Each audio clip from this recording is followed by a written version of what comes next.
Hola, buenas tardes. Mi nombre es David Méndez. Antes que nada, quiero agradecer a los organizadores del 23 Coloquio Internacional sobre Otopames. Muchísimas gracias por permitirme estar aquí con ustedes. Al igual que a todos los municipios y ahora sí que y personajes que estuvieron al tanto de esta tesis, muchísimas gracias, ¿no? Que me dejaron entrar a sus municipios, a sus, no sé, a su conocimiento en Nutri Hamadí, al igual que al Instituto Joga Mui, ¿no? Por haberme enseñado la lengua ñañú, y a todos mis compañeros de clase, ¿no? Por vivir el Valle del Mezquital como desde su interior. Muchas gracias. Bueno, voy a comenzar. El mapa de Atenco Misquehuala, su escritura y cartografía es mi tesis de licenciatura en la Escuela de Antropología e Historia. Eh, Trata más sobre un documento cartográfico que fue realizado en el año de 1579, que dentro de lo que se conoce como las relaciones geográficas del siglo XVI, y fue producida específicamente por el corregidor Juan de Padilla, ¿no? Como una respuesta al rey Felipe II para poder conocer los vastos territorios de Nueva España. La región representada en el mapa se ubica en la parte surponiente de lo que hoy se conoce como el estado de Hidalgo, ¿no? En la región conocida como Valle del Mezquital actualmente, ¿no? En medio pasa lo que se le conoce como el río Tula. Al lado izquierdo pueden ustedes ver lo que es el mapa, ¿no? El mapa de Atenco Misquiahuala, y se observa, por ejemplo, que es un documento que tiene pictórica totalmente de tradición mesoamericana, ¿no?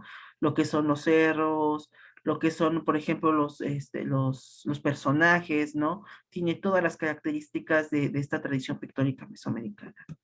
Bien, ¿cuál es el problema de estudiar este tipo de códices? En primer lugar, contiene una serie de topónimos difíciles de descifrar, ¿no? O sea, en el sentido de que debe de tener, están representando un conjunto de cerros, un conjunto orográfico, ¿no? En algunos casos, pero también está representando también el nombre del dicho cerro. Entonces, el tipo de escritura plasmado en el mismo responde a un contexto histórico particular. En 1579 tenemos no solamente grupos otomís, sino también grupos nahuas y grupos españoles conviviendo, y esto queda plasmado en el mismo documento. Entonces, su dificultad radica en separar todas estas tradiciones pictóricas y escritas, ¿no? Y investigarlas de manera separada sin perder el contexto del dicho mapa. Ujú. Ok, la hipótesis, ahora sí que el objetivo general de esta tesis es comprender cada expresión gráfica contenida en el mapa de Atenco Misquiahuala y esclarecer la ubicación exacta de cada sitio para el siglo XVI, ¿no? Esclarecer cada topónimo, ¿no? Darle una lectura si es que la posee, y al mismo tiempo ubicar el topónimo dentro de la geografía regional. Hipótesis, tenemos tres hipótesis al principio, ¿no? En un primer momento se manejaron tres hipótesis. La primera, el mapa de Atenco Misquiahuala, en este caso el documento cartográfico, corresponde a una región mucho más amplia de lo que se menciona o lo que describe Juan de Padilla en la relación geográfica, lo que es algo bien interesante. Los topónimos de escritos de tradición indígena no hacen mención a poblaciones nativas, que es algo bien interesante. Debemos notar algo bien interesante que sucede con los topónimos. Muchas veces los topónimos de las poblaciones, ¿no? Denotan o toman el nombre de algún accidente geográfico. No siempre, no siempre sucede esto. Pero, por ejemplo, tenemos Tepatepec, ¿no? Por ejemplo, el Cerro de los Pedernales, retoma el nombre de un cerro cercano llamado así, y entonces se adjudica el nombre de la población. Sin embargo, en el mapa de Atenco Misquiahuala parece ser que están nombrando los cerros de la región, no las poblaciones. Y en caracteres o glosas escritas, ¿no? Ya con caracteres españoles, ahí sí ya dicen, aquí es Tepatepec, aquí es Tlahuelilpan, etcétera, etcétera, etcétera. Esto denota que los elementos de tradición prehispánica denotan accidentes geográficos y las glosas escritas, las poblaciones. ¿Ok? Eh, y punto número 3, los topónimos del mapa de Atenco Misquiahuala contienen una correspondencia a la lengua otomí. Normalmente, cuando se estudian este tipo de códices, primero se pasa o se traducen al idioma náhuatl. Sin embargo, la región es una región ñañú, no podemos decir una región otomí. Por tal motivo, es factible, ¿no?, que algunos topónimos puedan interpretarse a través de esta lengua. Ok, el índice. El índice tiene 6 capítulos. En los primeros 2 prácticamente es el estado de la cuestión, el estudio de la cuestión, en el cual se describe a grandes rasgos lo que es el códice y su recorrido histórico, ¿no? En el capítulo 3 ese es el contexto en el cual se está desarrollando el códice, el contexto histórico, cómo se están manejando los diferentes, administración territorial, etcétera, que ahorita vamos a abundar un poco más en ello. En el capítulo 4 es la organización, o sea, ya que tenemos el contexto, en el capítulo 4 pasamos a lo que es la estructura del mapa, cómo se está organizando y se separan los diferentes, tradiciones pictóricas. En el capítulo 5, ya separadas las tradiciones, se analiza personaje y signo toponímico, podemos decir uno por uno, ¿no? Para poder tener una mayor investigación, podemos decir más autónoma por cada signo. Y al mismo tiempo, ¿no?, ya en el capítulo 6 ya se avanza con las glosas escritas y representaciones pictóricas. Todo este índice está totalmente relacionado con la metodología que se está llevando a cabo. El paso 1 dentro de la metodología que se llevó es la documentación y contextualización, ¿no? Que eso tiene que ver totalmente con el capítulo 3. El paso 2 es la identificación de elementos gráficos, identificar cada elemento. Eso va con el capítulo 4 que se llama la organización y estructura del mapa de Atenco-Mixquiahuala. El paso número 3 es el método Panofsky. El método Panofsky así que es un método que utiliza normalmente podemos decir, el arte, sí, el estudio del arte, para poder comprender los diferentes elementos que posee alguna pintura o algún elemento gráfico. Esto me ayudó mucho, sobre todo para conocer pintura, formas, elementos, etcétera, etcétera, etcétera, ¿no? A través de 3 pasos, que es el preiconográfico, el iconográfico y el iconológico. Después pasamos al paso 4 y el paso 5. El paso 4 es el trabajo etnográfico o recorrido de campo. Después ya que tenemos, por ejemplo, ya la identificación de cada elemento, ahora sí fuimos bueno, en este caso fui a las comunidades y ahí me enseñaron, podemos decir, los territorios y pregunté exactamente cómo nombraban al cerro, qué poseía dicho cerro, cuál era la cosmovisión que se tenía a través de la montaña para tener un trabajo más conjunto. Y el paso número 5 podemos decir que es el estudio documental, ¿no? Que se hizo aparte, el estudio documental para saber qué topónimos hay en la región, etcétera, etcétera, etcétera. En el paso 6 se confrontó, ya una vez que tenemos el elemento separado, el topónimo etnográfico y tomado de manera etnográfica y el estudio de la documentación, se confrontó toda la información, se sacaron los diferentes topónimos que llaman a ese cerro, y en el paso 7 lo que se hizo es comparar, ¿no? Ya tenemos, por ejemplo, 3 topónimos en la mayoría de los signos se pudo encontrar topónimos en las 3 lenguas habladas, en este caso en español, en otomí, en ñañú, otomí, ñañú y en náhuatl. Entonces, por ejemplo, el Cerro del Elefante, en idioma otomí se le nombra también como de Miñó, y eh, en el idioma náhuatl como Texcatepec, ¿ok? Entonces se confronta y se observa cuáles son las diferencias y continuidades con el signo gráfico. Y en el paso 8, ya una vez conociendo cuál es la estructura del signo gráfico y cómo se puede interpretar, ya se ubicó espacialmente en la región. Ok, espacio y tiempo de comprensión. Sabemos, por ejemplo, que en el 1579 todavía lo que son los territorios y las divisiones políticas eran muy difusas, sobre todo porque existían de 3 tipos: una eclesiástica, una económica tributaria y una administrativa, y muchas veces no se ponían muy de acuerdo cuáles eran estos límites, ¿no? Apenas está en una reconstrucción, ¿no? También en cuestión de la Nueva España. Entonces sabemos, por ejemplo, que en la división eclesiástica, Mixquiahuala recibía, al igual que Tepatepec, que no era parte del corregimiento, los sacramentos a través de los frailes a los frailes agustinos de Actopan en un primer momento. Y después Atenco y Tezontepec, ¿no? En este caso, no, recibían de los frailes franciscanos llegados de Tula. Después de mediados del siglo XVI, se les coloca un fraile secular y entonces ya administraba en toda la región los sacramentos, que era Juan de Cabrera. Eh, Esa es como la división eclesiástica de manera rápida. La división económica tributaria, ¿no? Se relacionaba con la tributación que tenía que dar cada población o cada república de indios hacia la corona o hacia su propio encomendero. Sabemos que, por ejemplo, Mixquiahuala estaba dividida en dos partes. La mitad del tributo, ¿no? Se iba a la corona y la otra mitad se iba a Melchor de Contreras. En Tezontepec, la tributación se iba al encomendero llamado Alonso Pérez, y Atengo, la tributación iba a la corona, totalmente. Y en la división administrativa sabemos, por ejemplo, que en la zona hay, podemos decir, dos principales, ¿no? Bueno, tres, que es el corregimiento de Atenco Mixquiahuala, ¿no? Que está por Juan de Padilla, y también tenemos otro que es la Alcaldía Mayor de Minas Tornacuxtla, que en este caso está en color azul, con sus diferentes poblados. Entonces podemos decir que es el contexto histórico general. Ahora, en este contexto se realiza el mapa, ¿no? Para explicarle al rey los territorios que están bajo la jurisdicción, ¿no? De Atenco y Mixquiahuala.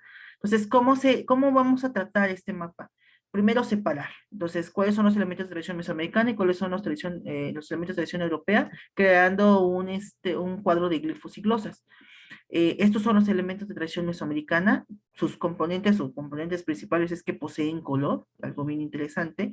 Este, Se marca también topónimos que son muy fáciles de identificar porque traen el signo Tepet, ¿no? En algunos casos, y otros tienen la pictórica. Común, por ejemplo, en los señores, su tocado, etcétera, etcétera, etcétera.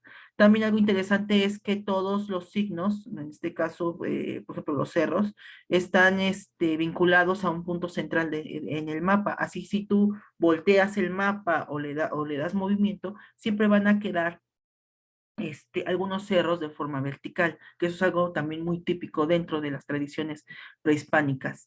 Ahora, los elementos de tradición europea lo vemos como, bueno, no tienen color en primer lugar, y se representan principalmente chozas e iglesias, ¿no? Casas e iglesias. Eh, También tenemos glosas escritas, ¿no? En caracteres europeos, latinos, y también tenemos, por ejemplo, signos que tienen este rectángulo, ¿no? Que es un signo muy común para denotar estancia de ganado mayor o menor. Entonces, ya realizando este esquema, se pudo identificar que existen 46 elementos de tradición mesoamericana, de los cuales son 24 glifos toponímicos, 3 personajes, 17 representaciones de flora y fauna y 2 líneas marco, ¿no? Y los elementos de tradición europea son 25 elementos, son en total, de las cuales 17 son glosas escritas, 3 estancias y 5 representaciones de construcciones coloniales. Uh-huh. Ahora, así de manera rápida, voy a presentar cómo se maneja el estudio en un solo signo gráfico.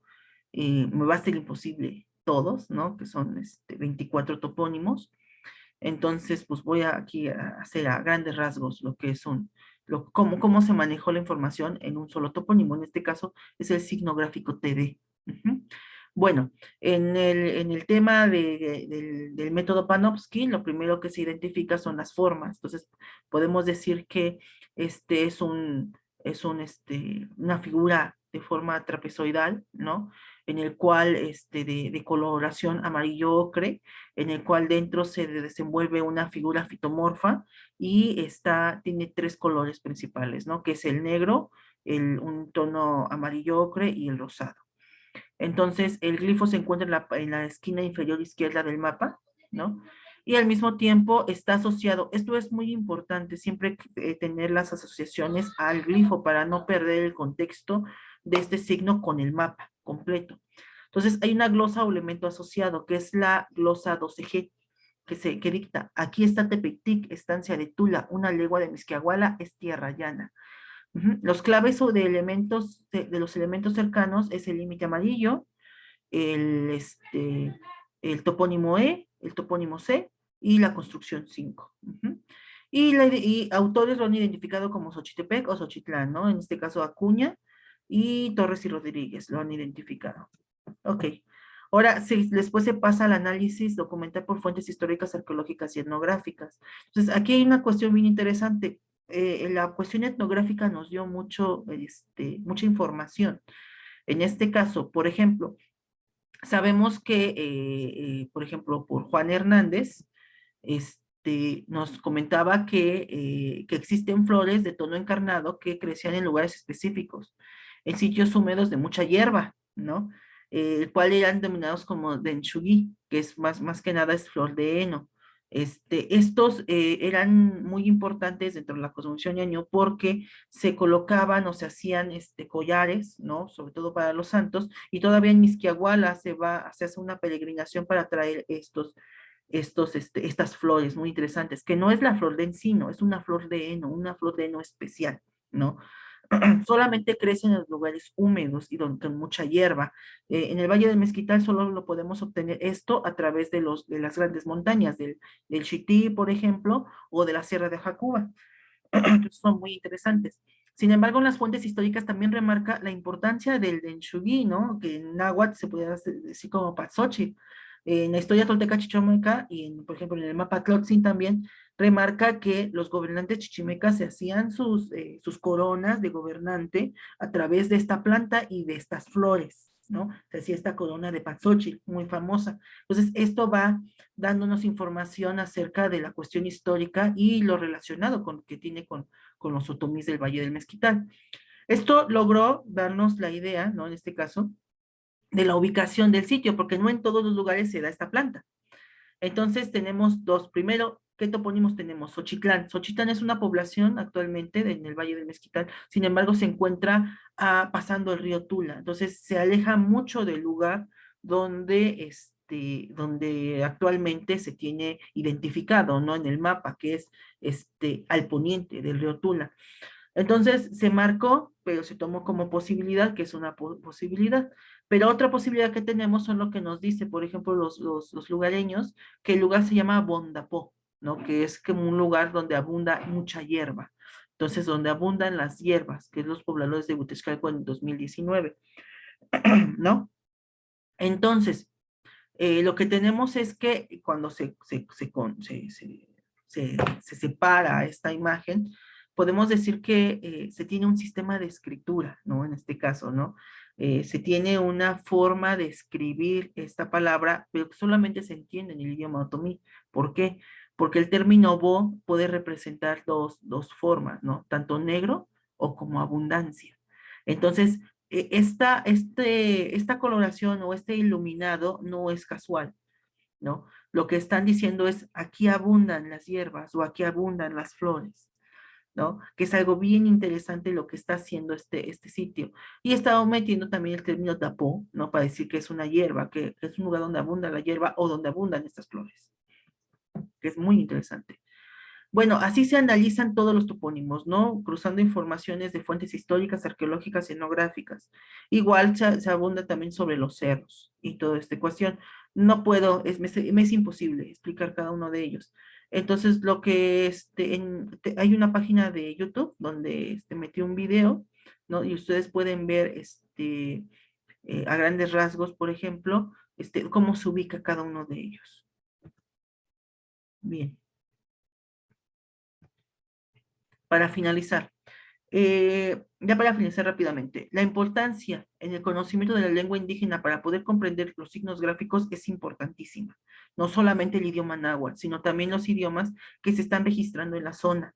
¿Para qué? Para poder comparar. Aquí, por ejemplo, vemos Bonchuni, el signo Bonchuni, que es lugar donde abundan las águilas. Y otra vez tenemos este iluminado, que no es casual. Lo que está intentando decir es que hay una abundancia de águilas a través de, este color, de esta coloración. Otra cosa es la existencia de signos gráficos pueden tener una lectura en el idioma otomí, que es lo que estamos viendo. La ubicación de topónimos del trato demostró no correspondencia a población específica, sino a formaciones naturales. Y el límite que abarca el mapa de Atenco Misquiahuala, el mapa sí es un lugar mucho más grande o más largo de lo que menciona el corregidor Juan de Padilla, ¿no? En la propia relación. Bueno, por mí es todo. Muchísimas gracias.